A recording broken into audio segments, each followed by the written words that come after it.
জুলাই অভ্যুত্থানের প্রথম শহীদ আবু সাঈদ হত্যা মামলার প্রথম দিনের সাক্ষ্য গ্রহণ শুরু হয়েছে।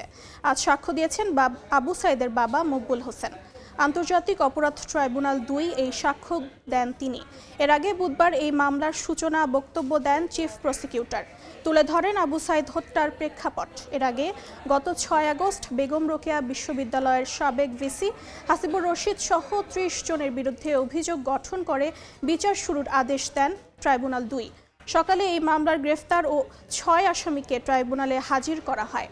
আর বেরোবির সাবেক ভিসি সহ ২৪ জন এখনও পলাতক। তাদের মধ্যে ইতিমধ্যেই সরকারি খরচে ৪ জন আইনজীবী নিয়োগ দেওয়া হয়েছে। গত ২৮ জুলাই এ মামলার ৩০ আসামির বিরুদ্ধে অভিযোগ গঠনের উপর শুনানি শেষ করে প্রসিকিউশন।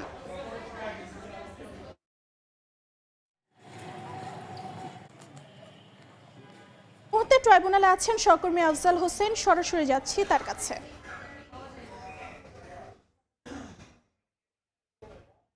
জুলাই গণঅভ্যুত্থানের প্রথম শহীদ আবু সাঈদ হত্যা মামলায় প্রথম সাক্ষ্য দিয়েছেন আবু সাঈদের বাবা মকবুল হোসেন এবং তিনি তার সাক্ষ্যে যেটি বলেছেন যে তার ছেলেকে হত্যার সঙ্গে যুবলীগ ছাত্রলীগ সহ আইনশৃঙ্খলা বাহিনীর যারাই জড়িত তাদের দৃষ্টান্তমূলক শাস্তি চেয়েছেন এবং তিনি শেষ কথা যেটি বলেছেন যে তার জীবদ্দশায় তিনি দেখে যেতে চেয়েছিলেন যে আবু সাঈদ একটি ভালো চাকরি করবে।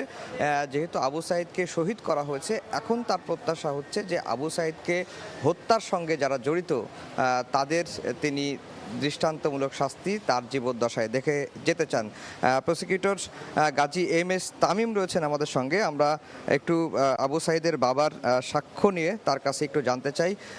গাজী এম এস তামিম, আবু সাঈদের বাবা আজকে এই মামলার প্রথম সাক্ষী হিসেবে সাক্ষ্য দিয়েছেন এবং সাক্ষ্যে তিনি মোটা দাগে কি বলেছেন? জি, একসাথেই বলি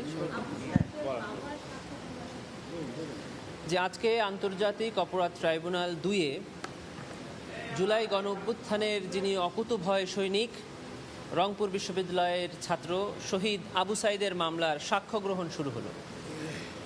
শহীদ আবু সাঈদের গর্বিত পিতা আজকে এই মামলার সাক্ষ্য প্রদান করেছেন এবং তার সাক্ষ্য প্রদানের মাধ্যমেই আবু সাঈদের মামলার সাক্ষ্য গ্রহণ শুরু হলো।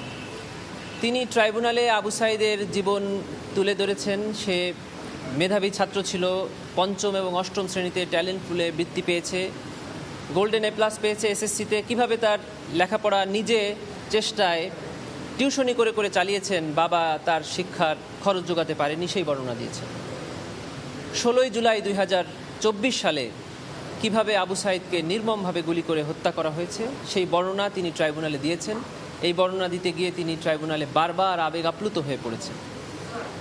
তিনি ট্রাইব্যুনালের কাছে জবানবন্দি শেষে দাবি করেছেন যে তার আশা ছিল যে এই আবু সাঈদ একদিন চাকরি করে তার স্বপ্ন পূরণ করবেন, এটা তিনি তার জীবদ্দশায় উনি দেখবেন, কিন্তু আসামিরা তার এই স্বপ্ন পূরণ করতে দেয়নি।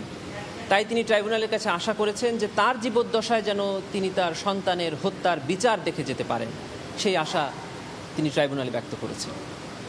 এবার ট্রাইব্যুনালে পরবর্তী সাক্ষীর সাক্ষ্য গ্রহণ এখন চলছে। শুনছিলেন গাজী এম এস তামিম বলছিলেন যে আবু সাঈদের বাবা মকবুল হোসেনের সাক্ষ্য গ্রহণ শেষ হয়েছে। এখন আবু সাঈদকে যখন হত্যা করা হয়েছিল, পুলিশ যখন আবু সাঈদকে লক্ষ্য করে গুলি ছুড়ের সময় একটি বেসরকারি টেলিভিশন চ্যানেল NTV তারা লাইভ সম্প্রচারে ছিলেন। সেই লাইভ সম্প্রচারে যে রিপোর্টার ছিলেন AK মইনুল হক, তিনি সাক্ষ্য দিবেন। একই সঙ্গে NTVর যে ক্যামেরা পার্সন ছিলেন তিনিও কিন্তু এই মামলায় সাক্ষ্য দিবেন। আবু সাঈদের বাবার সাক্ষ্য গ্রহণ শেষ হয়েছে, তাকে জেরা করবে, জেরা করার পরে NTVর ২ জন সাংবাদিক সাক্ষ্য দিবেন। তো এই ছিল আন্তর্জাতিক অপরাধ ট্রাইব্যুনাল থেকে আমার কাছে সবশেষ খবর। এতক্ষণ আমরা সরাসরি যুক্ত ছিলাম আন্তর্জাতিক অপরাধ ট্রাইব্যুনাল থেকে।